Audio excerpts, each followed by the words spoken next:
Morning guys! Tingnan nyo na maitsura ko. Walang suklay yarn. Grabe yung hair ko. Ilang buwan na ba ako dito? Almost 2 years na ako dito sa Hong Kong. Pero hindi ako nagsusuklay talaga. Wala din akong suklay sa kwarto. Lagi lang pagkaligo, papatuyuin ko. Tapos yan ah. Tapos sinatali ko na yan maghapon.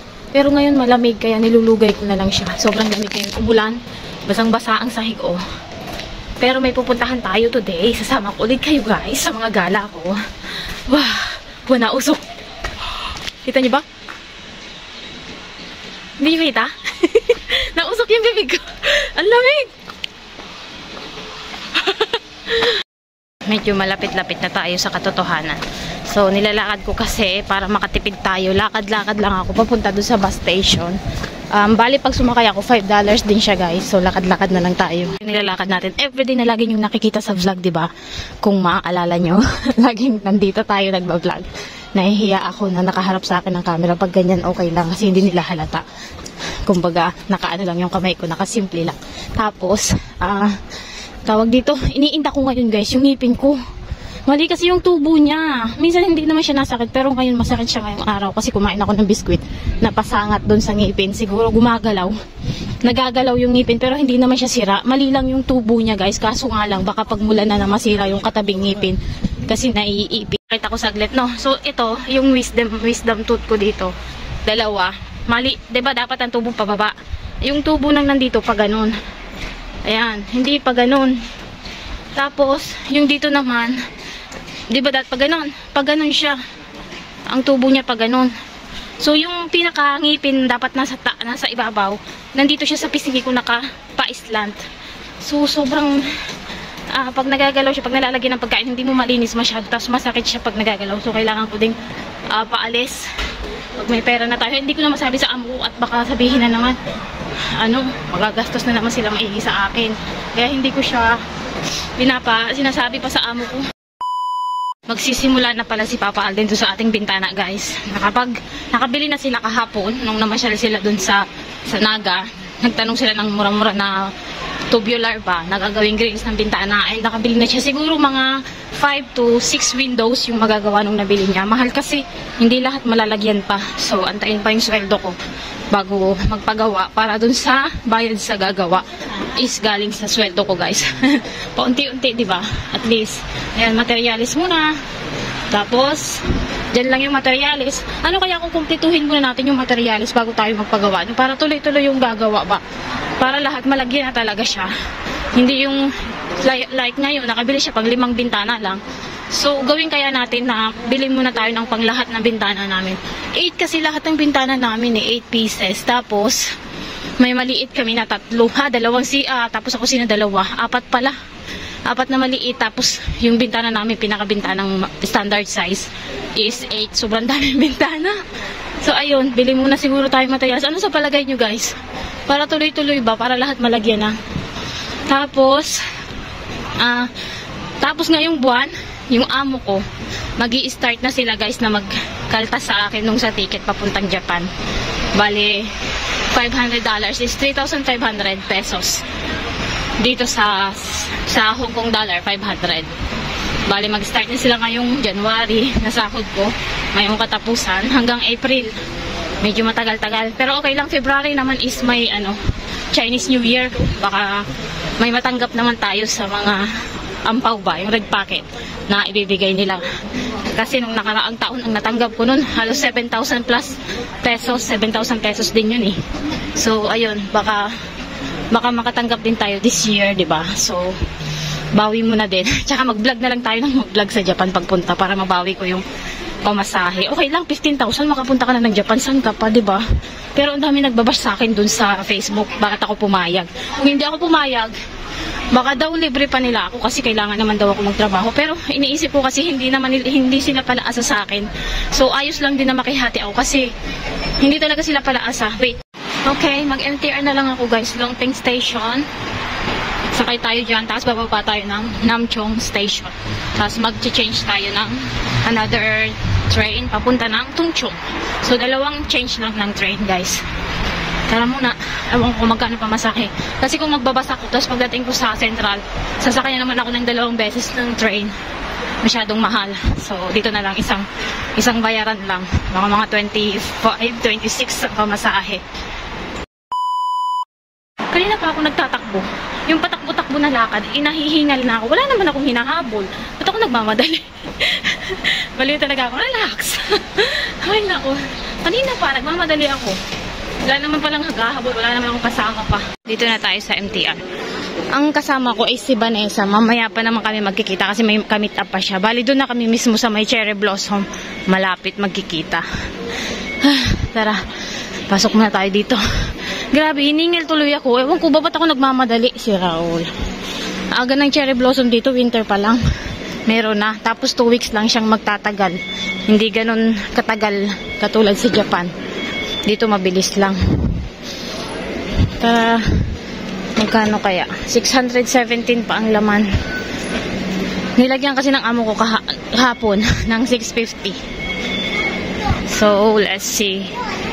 Tara muna. Sakay tayo ng Chunma Line. Ayan. Tapos bababa tayo ng Namchong. Yan, sa may orange. Tapos palit tayo ng Tongchong Line. Ayan na yung train. Baka ano lang ang pamasahe dito, guys. Mamaya tingnan natin paglabas natin.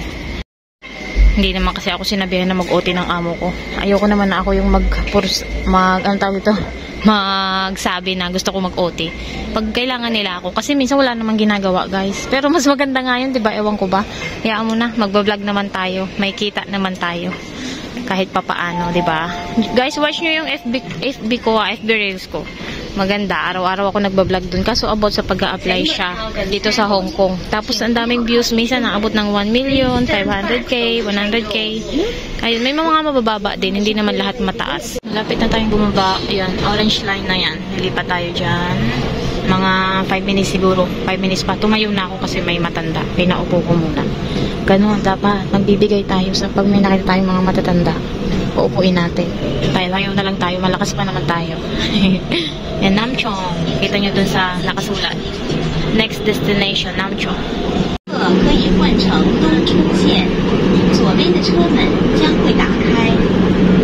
Next station, Namchong. Interchange station for the Tongchong Line. Doors will open on the left. Diba? Narinig. Tadan! We are here. So, mag-picture muna tayo. At hindi naman ako nagmamadali.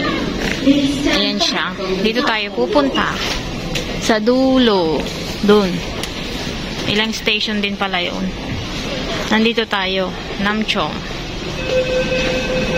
Tongchong. So, ayun. Tongchong Line. Dito daw.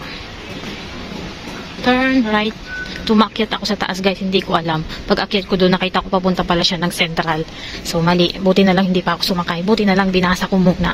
So, ayun. Lesson yan. Lagi kayong magbabasa. Hindi basta sakay. Kasi, sayang ng pamasahe. Ayan, Tongchong. Ayun, oh. Kanina, yung sa baba, Namchong, tapos papunta doon sa Hong Kong. Yung nasa baba. Dito pala, sa taas. Sa kabilang side. Papunta naman siya ng Tongchong. Orange Line. Tara, mag-exit na tayo. Ang haba ng biyahe ko, grabe. Tingnan natin kung magkano. Wow, $30 guys. Oh my God. It's so expensive pala. $30 pala to. Tapos mali pa yung exit ko. No, exit B ako nag-exit. Patay na. Saan ba yun? Hindi ko alam kung saan dito yun eh. Hahanapin ko pa. Wala pa yung kasama ko. Hindi ko alam kung saan yun. Cherry Blossom na yun. Baka mali yung exit ko. Hayaan mo na, pwede naman umikot dito. Baba pala ng Tongchong, exit view guys. Na-i-vlog ko na ba to sa inyo? Para kasing nalilito ako kasi nagbablog ako para sa Facebook, tapos nagbablog ako para sa YouTube sa inyo. So ayun, Ngongpeng 360, dito tayo mag-exit. Tapos hahanapin natin yung malapit daw sa may City Gate. Lalakarin lang guys, around 20 minutes daw simula dito. Inaantay ko lang yung kasama ko, wala pa. Nandito na ang kasama ko. Classmate ko ng high school. Anong tawag ito? Bibili sana kami ng kamote, $45 guys, kaya wag na lang, alis na lang kami. Ang mahal, mag-Jollibee na lang, pwede pa. Nawawala yung boses ng cellphone ko, kaya gusto ko na palitan na yan, nag-voice over na lang. Lakarin nyo lang dito sa may gilid. Ngongpeng 360, ayan yung City Gates. Ayun yung MTR. Tapos, Tongchong Post Office. Tapos, diretso lang dito sa may elevator. Ayun yung cable car.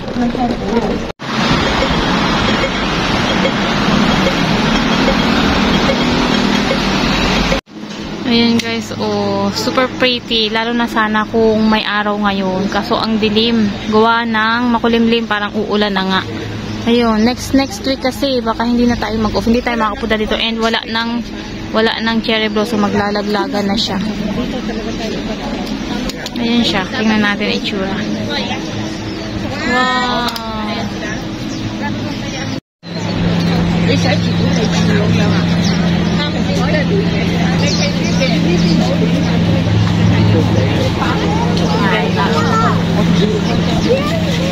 Real cherry blossom. Sa Hong Kong yan guys ha, hindi yan Japan ha. 2 weeks lang nagtatagal kaya tara. Dito sa Tung Chung Line, baba kayo, exit B, tapos turn left. Sa gilid ng City Gate, makikita nyo yung elevator paakyat sa cable car. Huwag na kayong umakyat, dyan lang sa likod ng elevator. Makikita nyo tong tawiran na to, turn right kayo. Tapos diretsuhin nyo tong daan na to. Magdating nyo sa dulo, magta-turn right naman kayo guys. Makikita nyo na yung flyover. Mga 20 minutes ito na lakad ha, pero mabilis lang naman siyang makuha. Pag akyat nyo nga sa flyover, diretsuhin nyo ulit yan hanggang makita nyo yung dulo. Tatawid pala yan ng kalsada. Pagkatawid nyo ng kalsada, baba kayo ng left side ng bridge. Pagbaba nyo, keep right lang guys ng kalsada. Diretsuhin nyo ulit yung lakad nyo hanggang sa makatawid kayo dun sa parang tubigan, parang dagat, ano bang tawag dyan? Reservoir. Diretsuhin nyo lang ulit tong tulay na to hanggang makita nyo yung parang sa cable car na station na yan. And then tatawid kayo at ayun na, makikita nyo na yung cherry blossom ng Hong Kong. Magsuot na ng parang nasa Japan ka. Alam mo na, yung mga outfitan nyo dyan, ilabas nyo na dahil super ganda dito guys. 2 weeks lang nga daw nagtatagal ito, kaya go na. Comment down yung mga picture nyo kung nakapunta na kayo. Don't forget to like and share. Bye! Salamat!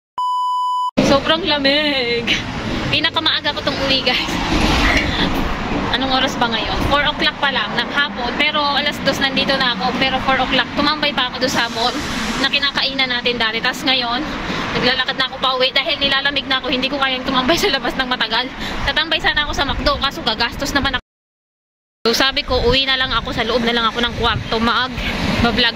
Baka kasi nandyan sila, hindi ako makakapag-ingay masyado. Kaya sabi ko, mamaya na sana ako uwi, mag-video muna ako. Hindi na ako nakapag-vlog ulit sa inyo after namin nang pumunta doon. Nag-picture lang talaga. Tapos in-upload ko sa Facebook. Tapos yun lang. Tapos kumain kami. Wala nang ibang plano. Hindi kaya magtagal guys sa loob, ay sa labas ng bahay. Sana talaga wala sila. Gusto ko nang maligo, tapos mahiga. Grabe, antok na antok ako. Hindi ako makakatulog kagabi, ewan ko ba. Day off kasi. Laging ganun kapag day off, parang hindi ako inaantok. Kahit kahapon nagtatrabaho ko, sobrang antok na antok, sobrang sakit ng likod ko. Sabi ko pag uwi ko ng bahay, maliligo, tapos tutulog. Pero hindi naman ako makakatulog nung gabi. Ay, ano bang nangyayari? Ano nangyayari pag day off, laging ganun, hindi naman makakatulog, hindi makapagpahinga ng maayos. Kapag may trabaho, antok na antok, parang ayaw nang bumangon. Dito na, malapit na tayo guys. Mamaya ulit sa kwarto, sana wala sila.